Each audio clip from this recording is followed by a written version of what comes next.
So as I explained in the last video, presidential power has been growing and growing and growing. I would suggest to you that right now, the amount of power that presidents exercise is completely out of whack with what the framers had in mind. But again, I want to be clear about this. I'm not entirely sure what the alternative is. The growth of presidential power, I think, is in part a function of the way the world has changed relative to the world that the framers were living in when they wrote the Constitution.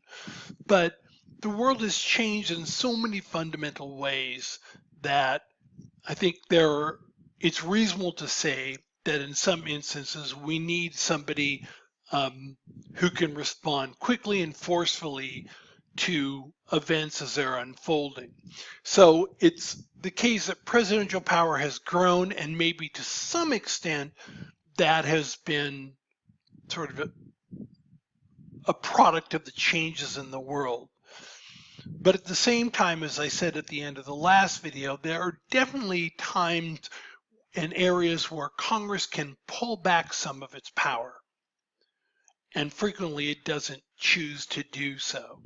And what's really problematic about this, and I'll discuss this later on, is that one of the real problems is that members of Congress tend to want to restrain presidential power when the president who's in office is from the other party, but when a president from their own party is exercising too much power, they don't have a problem with it.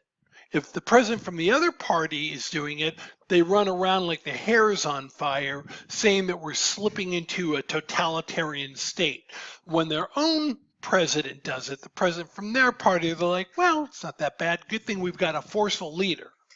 The hypocrisy is stunning, and I would submit to you, dangerous. But there have been times when Congress has tried to pull back power. Sometimes those efforts have been unsuccessful, and sometimes they've been successful, and that's what I want to talk about now.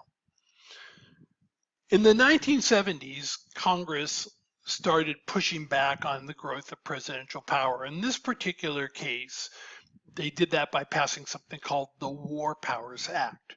Now, the reason that they passed the War Powers Act, and they did so, by the way, over the veto of the president at the time, Richard Nixon, the reason they passed the War Powers Act is because one of the things they found out was that Richard Nixon, in prosecuting the Vietnam War, was bombing two countries, and Congress did not know about it.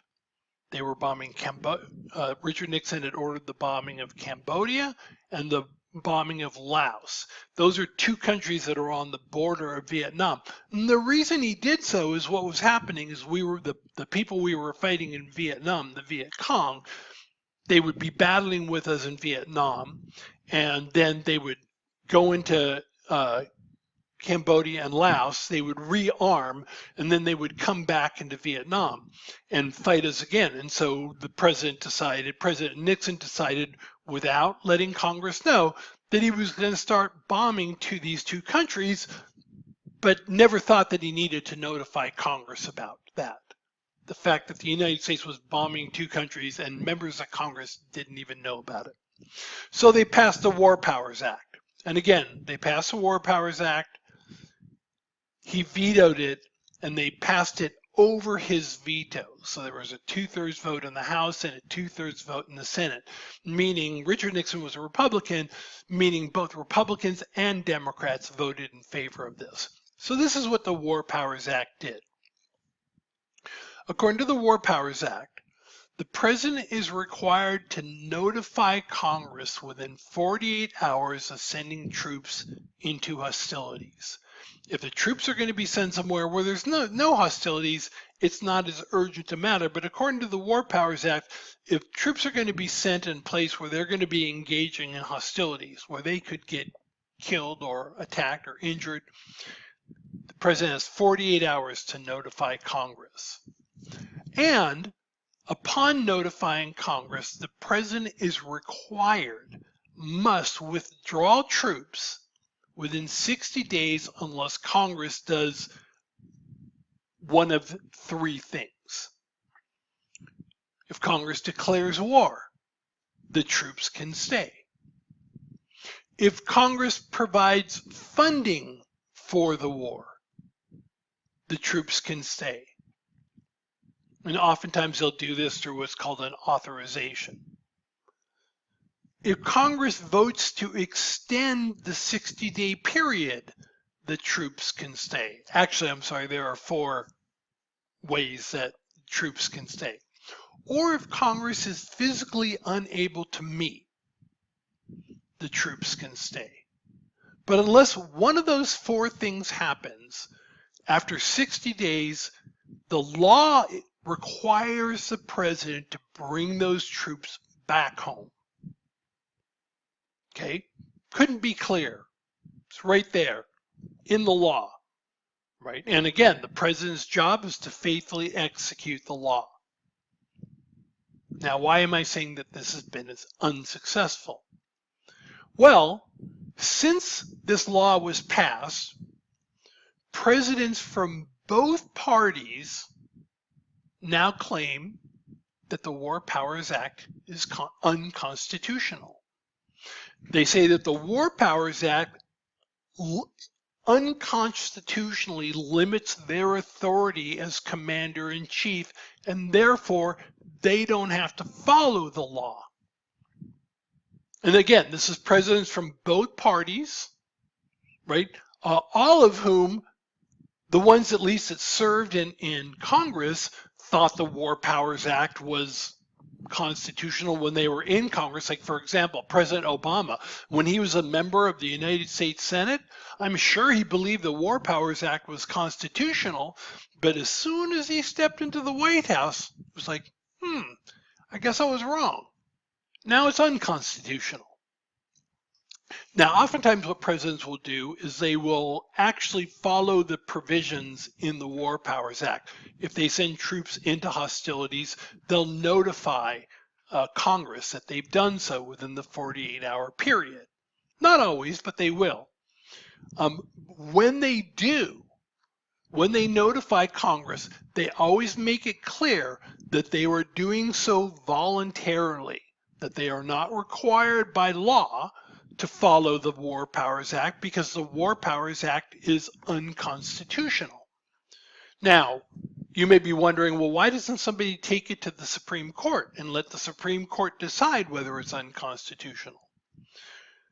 The Supreme Court doesn't want to have to deal with these kind of cases. This is a battle between Congress and the president. And so the Supreme Court doesn't want to bring it to doesn't want to have to settle this issue. Presidents don't want to bring it to the Supreme Court because they're afraid that the Supreme Court might rule against them, in which case they'll have to not only defy Congress, but they'll have to defy the Supreme Court. Congress doesn't want to bring it to the Supreme Court because they're afraid that the Supreme Court will rule in favor of of the president, and therefore Congress will have even less control over presidential power. So the net effect of the War Powers Act is this. As I said, the president has to notify Congress within 48 hours of sending troops into hostilities. And then the president, in theory, has to withdraw those troops within 60 days unless Congress does one of those 4 things. Well, what this does is it basically puts into law the idea that the president has 62 days to put troops into hostilities, and Congress is cool with that. Now, if a president can't get a war started in 62 days, if the president can't get the American people on board with a war in 62 days, the president isn't really trying, because all it takes is one soldier to get killed or injured, and the American people are going to be on board with the president. And so, from my perspective, the net effect of what the War Powers Act did is it basically gave the presidents 62 days, congressionally approved, 62 days to do whatever they want. Now, one other thing. This is another way that presidents have gotten around the War Powers Act, and I'm using President Obama in this case, but other presidents have done similar things. At one point, the United States was involved in the war in Libya, and in fact, President Obama authorized the bombing of the palace in Libya, where Muammar Gaddafi was staying. And so the president orders troops into the Mediterranean Sea, and we begin bombing Libya. After 48 hours, again, not congressionally authorized, Congress didn't approve this. After 48 hours, the United States pulled its forces back into the Mediterranean Sea, and instead of bombing Libya ourselves, we helped guide the French and British military to bomb Libya until eventually Gaddafi was killed. Congress was up in arms. They're like, why weren't we notified? And the president said, well, I had removed troops from hostilities before the 48-hour period was over. I sent them there, but they were gone. And so once they were out of hostilities' way, I was no longer required to notify you. Now that wasn't the intention of Congress when they passed the War Powers Act. But it just gives you an idea of the kind of power that presidents have by being able to order the military into hostilities anywhere on the planet. And because we have this standing army, this badass standing army, that dramatically changes the power that presidents have at their disposal. And it's definitely not what the framers of the Constitution had in mind. In the next video, I'm going to talk about an effort on the part of Congress to push back that was successful.